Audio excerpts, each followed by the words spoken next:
தமிழ்நாட்டில் எல்லா திருக்கோவில்களுக்கும் சென்று குடமுழுக்கு செய்வதற்கு எல்லா உதவியும் இருந்து முருகன் பெருமை பேசியவர் வாரியார் சுவாமிகள்.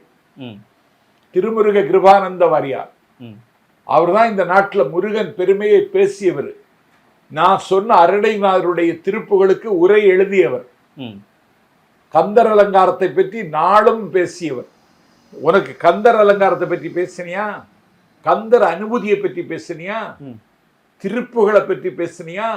வயிற்றில் வலி வந்தது, பொறுக்க முடியல. பகழி கூத்தர் திருச்செந்தூர் முருகனை போய் கும்பிட்டார். கும்பிட்டு முருகனுடைய கோவிலில் இருந்து பன்னீர் இலை பிரசாதத்தை வாங்கி சாப்பிட்டார். வயிற்று வலி தீர்ந்தது. திருச்செந்தூர் முருகன் பிள்ளை தமிழ் என்று பகழி கூத்தர் பாடினார்.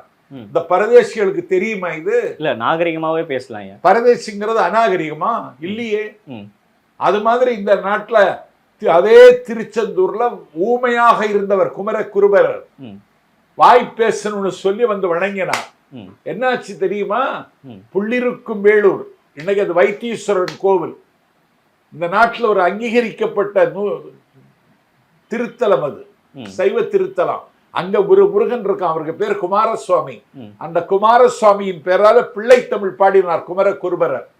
அன்னை மீனாட்சியின் பேர்ல மீனாட்சி அம்மை பிள்ளை தமிழ் பாடினார். நேற்றை பேசினவங்களுக்கு இது தெரியுமா?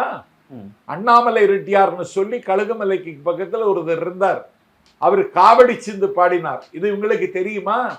நீங்க நினைவூட்டுனீங்களா? இல்ல, இதெல்லாம் அவங்க சொல்லல. நீங்க சொன்ன வரலாறு. அப்ப எதுக்கு மாநாடு நடத்தின? அவங்க அரசியல் அரிப்ப சொறியறதுக்கு நடத்தின.